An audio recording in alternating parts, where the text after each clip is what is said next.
السلام علیکم ورحمۃ اللہ۔ بہت معذرت خواہ ہیں آپ تمام حضرات سے، انٹرنیٹ کی مشکل کی وجہ سے کبھی کبھی یہ مشکلات سامنے آ جاتی ہیں، خاص طور پہ جو ہمارے ناظرین ہمارے اس پروگرام کو دیکھ رہے ہیں، چونکہ بہت سی چیزیں ہیں یہاں پہ، ظاہر ہے ایران سے پروگرام آپ کے لیے نشر کر رہے ہیں، تو اس میں جو ہے ڈائریکٹ جو ہے نہ ہم فیس بک یوز کر سکتے ہیں نہ یوٹیوب یوز کر سکتے ہیں، تو نیٹ کے ڈسکنیکٹ ہونے کی وجہ سے یہ کچھ مشکل رہی، جس کی وجہ سے یہ دوسرا لنک آپ کی خدمت میں بھیجا گیا۔ اس سے انشاءاللہ آپ مشاہدہ کریں گے، اور بہت شکریہ ادا کرنا چاہیں گے آپ تمام علماء کرام، طلاب اعزام اور بزرگان کا جو یہاں پہ تشریف لائے۔ اسی طرح جو ہمارے ناظرین ہمارے پروگرام کو دیکھ رہے ہیں، خاص طور پر جنہوں نے اپنے نام ہمیں یہاں پر بھیجے ہیں مرحومین کے نام کو شامل کرنے کے لیے، تو ہم شکر گزار ہیں۔ آپ سے گزارش ہے، جن حضرات کا نام میں آپ کی خدمت میں پیش کر رہا ہوں، یہ مجلس خاص طور پر ان کے لیے منعقد کی جا رہی ہے۔ اسی طرح آپ تمام جو یہاں پر حاضر ہیں ان کے مرحومین اور تمام ناظرین کے مرحومین، تو آپ انشاءاللہ ان کے اسما کو سنیں، اور آپ سے گزارش ہے کہ ایک مرتبہ انشاءاللہ سورہ حمد اور 3 مرتبہ سورہ توحید اور مجلس کا ثواب، اسی طرح قرآن خوانی کا ثواب آپ انشاءاللہ ہدیہ کریں گے۔ حسین بانو بنت حکیم مہدی اکبر علی ابن مصطفیٰ حسین زمین کے لیے آپ سے گزارش ہے کہ ایک مرتبہ سورہ حمد اور 3 مرتبہ سورہ توحید کی تلاوت فرمائیں۔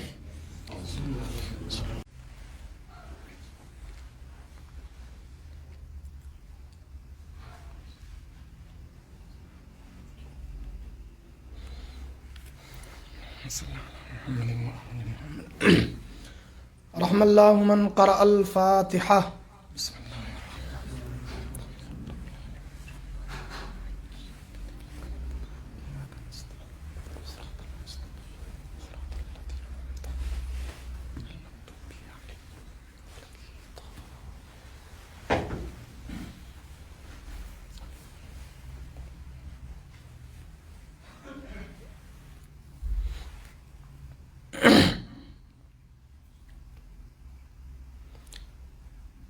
ماشاء اللہ، لا حول ولا قوة الا باللہ العلی العظیم۔ اعوذ باللہ السمیع العلیم من الشیطان اللعین الرجیم۔ بسم اللہ الرحمن الرحیم۔ الحمد للہ رب العالمین، الصلاۃ والسلام علی سید الانام، سیدنا و نبینا و مولانا و مولا الکونین، جد الحسن والحسین ابی القاسم محمد۔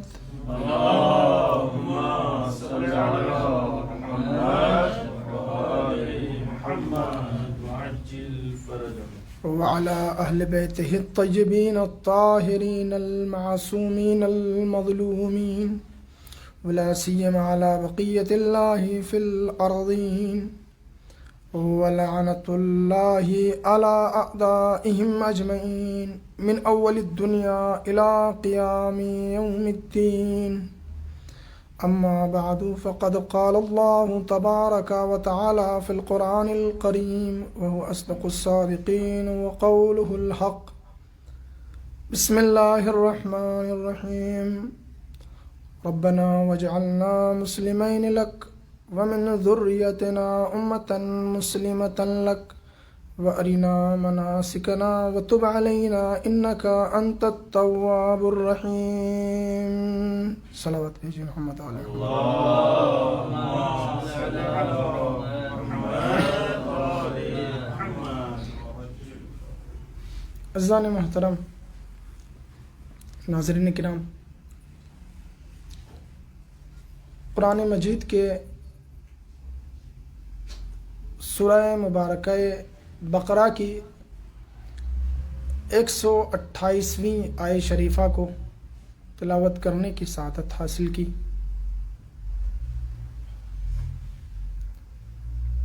یہ آیت شریفہ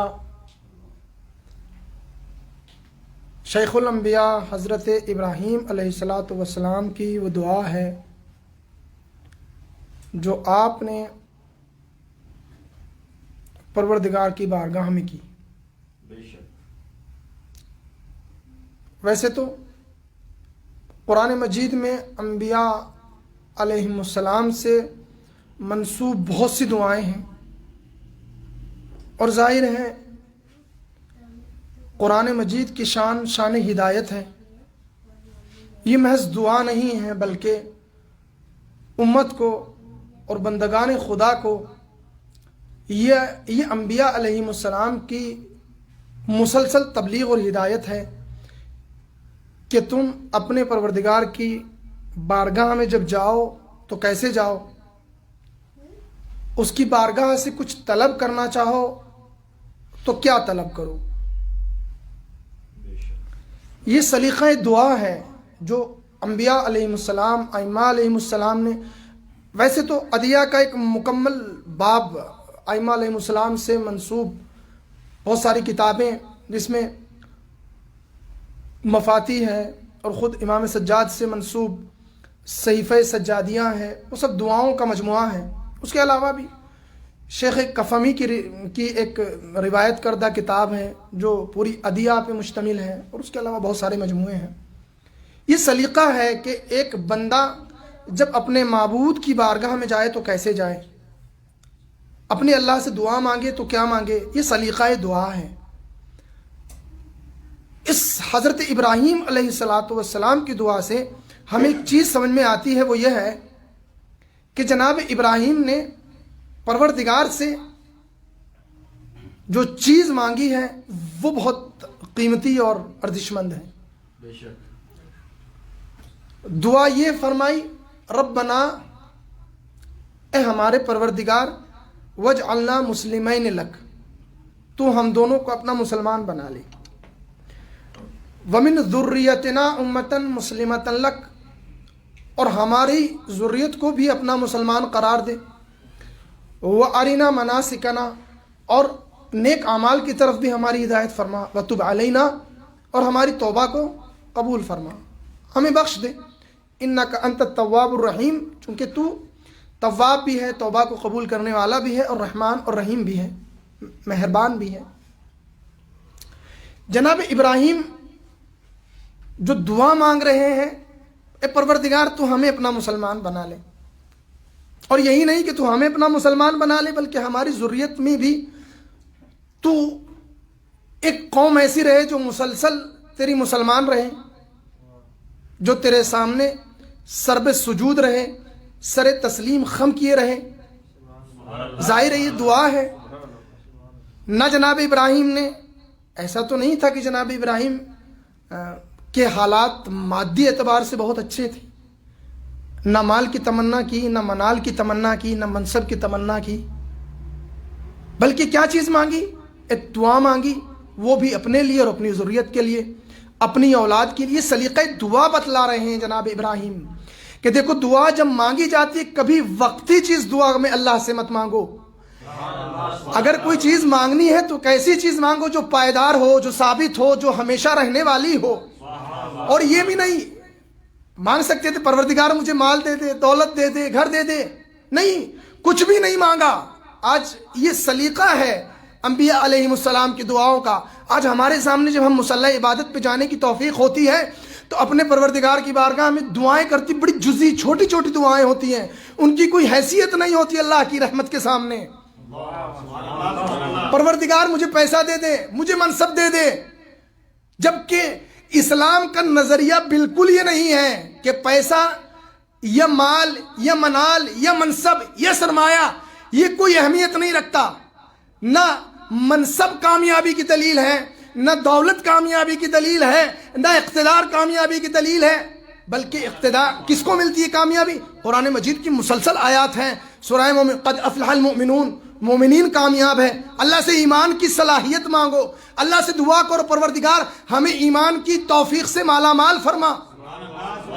قد افلح من تزکا، جو اپنے نفس کو پاکیزہ بنا لے وہ کامیاب ہے۔ تو قرآن مومن کامیاب ہے، متقی کامیاب ہے، نہ کافر کامیاب ہے، نہ مشرک کامیاب ہے، ولا وہ اپنے زمانے کا جتنا بڑا مالدار ہو، چاہے وہ اپنے زمانے کا جتنا بڑا منصبدار ہو، وہ کامیاب نہیں ہے۔ قرآن مجید کہہ رہا ہے نہیں، تمہارے اندر ایمان مانگنا چاہیے اللہ سے۔ قد افلح المؤمنون، نہ کوئی مال والا کامیاب ہے، نہ منصب والا کامیاب ہے، نہ جائیداد والا کامیاب ہے، نہ اقتدار والا کامیاب ہے، بلکہ کامیاب نہ اقتدار اگر کسی کو مل جائے، اور اقتدار اگر کامیابی کی ضمانت ہوتا تو نمرود سب سے بڑا کامیاب ہوتا، فرعون سب سے بڑا کامیاب ہوتا۔ اگر مال ہونا کامیابی کی علامت ہے تو قارون سے بڑا کون کامیاب ہوتا؟ نہیں، قرآن معیار بتا رہا ہے، تمہارے پاس ایمان ہونا چاہیے تو تمہارا مال بھی ارزش مند ہے، تمہاری دولت بھی ارزش مند ہے۔ اگر ایمان نہیں ہے تو چاہے تمہارے پاس جتنا زیادہ مال ہو، کوئی اہمیت نہیں ہماری بارگاہ میں۔ تمہارے پاس اگر ایمان نہیں ہے، چاہے جتنا بڑا اقتدار ہو، کوئی اہمیت نہیں ہے ہماری بارگاہ میں۔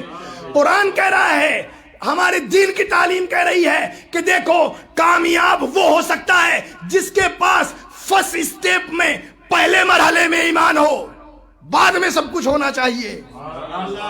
یہی وجہ ہے کہ نہ منکر مال ہے قرآن مجید، دینی تعلیمات کہ تم مال نہ کماؤ، نہیں، مال تمہاری ضروریات زندگی کو پورا کرنے کے لیے جہاں تک ہے، وہ تمہارے لیے اس کے جائز راستے ہیں، ان سے کمائیے، ان سے حاصل کیجئے۔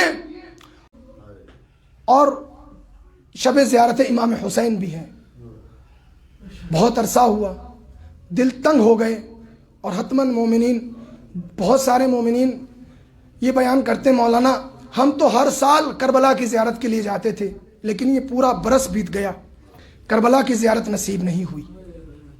ہاں عزیزو، بہت سخت ہے کہ ایک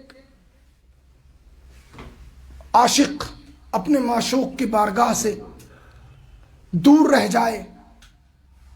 شب جمعہ ہے، لہٰذا میرا دل کرتا ہے، میں نے چونکہ جناب ابراہیم اور جناب اسماعیل کا تذکرہ کیا، کیوں نہ میں کربلا کے اسماعیل کا تذکرہ کروں۔ سمجھ گئے ہوں گے، اسماعیل کربلا یعنی جناب علی اکبر علیہ الصلوۃ والسلام۔ ارباب مقاتل، اگرچہ آپ کی شہادت کے بارے میں اختلاف نظر موجود ہے کہ آپ سب سے پہلے شہید ہوئے ہیں یا آخر میں شہید ہوئے ہیں، بہرحال فرق نہیں پڑتا، چاہے آپ پہلے شہید ہوئے ہوں یا آخر میں شہید ہوئے ہوں، چونکہ کربلا میں آخر میں شہید ہونے والا ایسا نہیں تھا کہ وہ اپنی جان بچا رہا تھا، بلکہ اس کا مرحلہ اور اس کی مصیبت اس شہید سے زیادہ سخت تھی جو پہلے اپنی جان کا نذرانہ پیش کر چکا تھا۔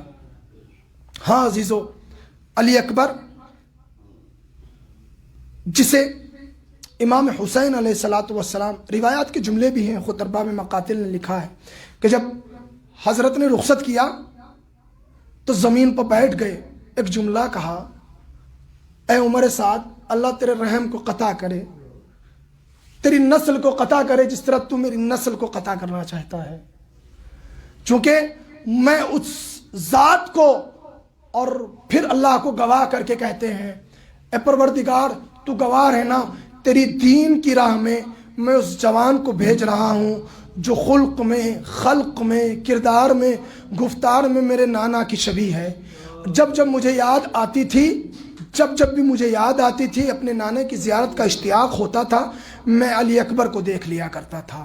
کتنا عظیم جوان ہے، کتنا باپ کا چہیتا جوان ہے۔ ہاں عزیزو، کربلا ہے، اور یہ بیٹا باپ کے پاس بار بار آتا ہے، بابا مجھے مرنے کی اجازت دے دیجیے۔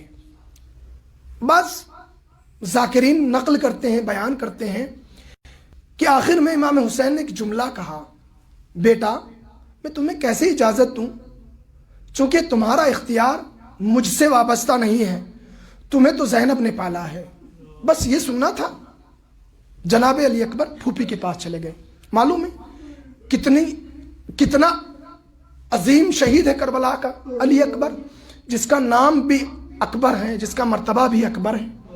جب جناب زینب سلام اللہ علیہ کی، ایک جملہ کہہ رہا ہوں، جب جناب زینب سلام اللہ علیہ کی دونوں بیٹے جناب اون و محمد شہید ہو گئے، جناب علی اکبر سے پہلے شہید ہوئے ہیں، جب دونوں بیٹوں کی لاشیں کربلا کے میدان سے خیمے میں آئی ہیں، بی بی کے پاس لا کے رکھ دی گئیں۔ بعض ارباب مقاتل لکھتے ہیں کہ بی بی نے علی اکبر کو بلایا، فضہ اکبر کو میرے پاس بلا کر لاؤ، فضہ اکبر کو بلا کر لائیں، اور ارباب مقاتل کہتے ہیں کہ بی بی نے جناب علی اکبر کو دونوں لاشوں کے بیچ میں بٹھا دیا. بہت توجہ, دونوں لاشوں کے بیچ میں بٹھا دیا, ایک ہاتھ اون کی لاش پر, دوسرا ہاتھ محمد کی لاش پر, اور ایک مرتبہ دعا فرمائی, اے پروردگار میں نے میرے اکبر کا صدقہ اتار دیا, اس صدقے کو قبول کر لینا, میرے اکبر کو بچا لینا. بس جب اکبر آئے ہوں گے کہا ہوگا بیٹا میں نے تو اونو محمد بھی تجھ پہ نچھاور کر دیے, لیکن اکبر نے ایک جملہ کہا, پھوپھی اماں آپ یہ بتلائیے کہ کیا آپ کو زہرا کا بیٹا حسین عزیز ہے یا اپنا لاڈلا اکبر عزیز ہے؟ بس یہ کہنا تھا اور جناب زینب نے اجازت دے دی. بس ایک خواہش فرمائی, بیٹا جا رہے ہو تو چلے جانا, میں منع نہیں کروں گی, بس ایک خواہش یہ ہے کہ ہم سیدانیاں حلقہ بناتی ہیں, تم حلقے میں سے گزر جانا. ارباب مقاتل لکھتے ہیں کہ جب اکبر چلنا چاہتے تھے سیدانیوں نے حلقہ بنایا, رونا شروع کیا. ہاں عزیزو اکبر جا رہے ہیں, محسوس یہ ہو رہا ہے جیسے بھرے گھر سے جنازہ جا رہا ہو. ہاں عزیزو, علامہ ششتری نے خصائص حسینیہ میں ایک عجیب بات لکھی ہے. میں مطالعہ کر رہا تھا, ششدر رہ گیا کہ کربلا میں 7 موقع ایسے آئے کہ جن میں امام حسین علیہ السلام پر احتضار کا وقت طاری ہو گیا. اشرف الموت علی الحسین علی وجہ الحسین, یہ بھی ہے کہ امام حسین علیہ السلام پر حالات مرگ طاری ہوئے. ان میں ایک موقع یہ تھا جب حسین اکبر کو رخصت کر رہے تھے. ہاں عزیزو, حسین اکبر کو رخصت کرنا چاہتے ہیں, بیٹا آ گیا میرے لاڈلے, جاؤ خدا حافظ اللہ کے سہارے. بس علی اکبر چلے, میدان کی طرف جا رہے ہیں, لیکن دیکھا پیچھے سے کسی کی آہٹ محسوس کی, پلٹ کے دیکھا کون؟ بابا آپ تو مجھے رخصت کر چکے ہیں. میرے لاڈلے علی اکبر تم کیا جانو, اگر صاحب اولاد ہوتے تو سمجھتے اولاد کا درد کیا ہوتا ہے. ہاں عزیزو, اکبر چلے, میدان میں آئے, جنگ کی, اور جب شدید جنگ کرنے کے بعد پیاس کا غلبہ ہوا, واپس پلٹ کے آئے, بابا مجھے پیاس مارے ڈال رہی ہے. مولا حسین نے فرمایا اکبر اگر ہو سکے اپنی زبان میرے منہ میں رکھ لو, میرے دہن میں رکھ لو. بس اکبر نے زبان کو دہن میں رکھا, فوراً نکال لیا. بابا یہ زبان تو بہت کانٹے پڑے ہوئے ہیں. ایک مرتبہ بیٹا جاؤ تمہارے نانا کوثر پہ سیراب کریں گے, جام کوثر سے سیراب کریں گے. اکبر گئے, جنگ کی, ایک وہ مرحلہ بھی آیا, ایک شقی نے چھپ کر ایسا وار کیا, نیزے کے انی جناب اکبر کے سینے میں در آئی, اور جناب اکبر گھوڑے پہ سنبھل نہ سکے, زمین پہ آنا چاہتے ہیں, سلام آخر پیش کیا, السلام علیکہ یا بتا. بابا آخری سلام قبول فرمائیے. ادھر حسین پر یہ سلام کی آواز پہنچی اور حسین کی آنکھوں سے نور غائب ہو گیا. حسین مقتل کی طرف چلنا چاہتے ہیں. میر انیس نے اپنے کسی مرثیہ میں بڑے عجیب انداز سے وہ منظر کشی کی ہے, مجھے اشعار نہیں پڑھنا ہے, لیکن میر انیس کہتے ہیں کہ جب جناب امام حسین جناب علی اکبر کی لاش کی طرف جاتے ہیں, حسین کبھی اٹھتے ہیں کبھی گرتے ہیں, کبھی اٹھتے ہیں کبھی گرتے ہیں. ایک مرتبہ آواز دیتے ہیں, بیٹا علی اکبر ارے بوڑھے باپ کو آواز تو دو تاکہ میں پہنچ سکوں. ایک مرتبہ اکبر کے کرانے کی آواز آئی, حسین پہنچے. ارے دیکھا خدا کی قسم کتنا عجیب مرحلہ ہے, کتنی عظیم مصیبت کا وقت تھا حسین کے لیے. دیکھا جوان بیٹا ایڑیا رگڑ رہا ہے. فرمایا اکبر کیا ہوا, سینے پہ ہاتھ کیوں رکھا ہے؟ کہا بابا سینے میں نیزے کی انی در آئی ہے. اگر ہو سکے مجھے بڑا کرب محسوس ہو رہا ہے، اس انی کو نکال دیجئے۔ مجھے نہیں پتا کیسے حسین نے نکالا، لیکن ارباب مقاتل یہ کہتے ہیں حسین نے آستین کو الٹا زمین کربلا پہ بیٹھ گئے، ایک گھٹنے کو خاک کربلا پہ رکھا، اپنے ہاتھ کو سینے میں ڈالا۔ میں کہوں گا حسین یہ کیا کر رہے ہیں؟ روح ابراہیم کانے کانپنے لگی، انبیاء منہ پھیر کر رونے لگے۔ ایک مرتبہ نجف کا رخ کیا، یا علی کہا، سینے سے نیزے کی انی نکالی، سینہ بھی نکل آیا، اکبر کی روح پرواز کر گئی۔ حسین کرے تو کیا کرے، بوڑھا باپ جوان کا لاشا، ارے خیمے میں لائے تو کیسے لائے؟ آواز دی، اے بنی ہاشم کے بچوں، بوڑھے باپ سے جوان کا لاشا اٹھ نہیں رہا ہے۔ ہاں عزیزو، خیمے میں آ گئی، خیمے میں لاش کو لا کے رکھ دیا گیا۔ ایک مرتبہ یہ خبر جب ام لیلہ پہ پہنچی، روایت کی جملے کہتے ہیں، فضا نے کہا، فضا نے کہا، اے ام لیلہ تیرے لال کی لاش آ گئی۔ جناب لیلہ اس وقت تک دیکھ سکتی تھی، لیکن کتنی عظیم مصیبت تھی۔ جیسے ہی یہ کہا، کبھی لیلہ خیمے کے اس طرف جاتی ہے، کبھی اس طرف جاتی ہیں۔ فضا کہتی ہیں، لیلہ کیا ہوا؟ فضا مجھے کچھ دکھائی نہیں دیتا، میری آنکھوں کا نور چلا گیا۔ اللہ لعنت اللہ علی قوم الظالمین، سیعلم الذین ظلموا ای منقلب ینقلبون۔ پروردگار تجھے واسطہ محمد و آل محمد کا اس مختصر سے عبادت کو قبول فرما۔ اے پروردگار جن مرحومین کے لیے یہ مجلس منعقد ہوئی ہے، ان سبھی کو اس مجلس کے ثواب میں شریک فرما۔ پروردگار تجھے واسطہ محمد و آل محمد کا نظام مقدس کی حفاظت فرما، پرچم اسلام کو سربلند فرما، رہبر معظم کو عمر طولانی عنایت فرما۔ پروردگار تجھے واسطہ محمد و آل محمد کا مزارات مقدسہ کی حفاظت فرما۔ پروردگار جو مومنین پریشان حال ہیں ان کی پریشانیوں کو دور فرما، جو بیمار ہیں شفا عاجل و کلی عنایت فرما۔ پروردگار تجھے واسطہ محمد و آل محمد کا جو مقروض ہیں قرضوں کی ادائیگی فرما۔ پروردگار تجھے واسطہ محمد و آل محمد کا ہمارے امام کو ہم سے راضی فرما، ہمیں حضرت کے خادمین اور ناصرین میں شمار فرما۔ ربنا تقبل منا انکا انت السمیع العلیم۔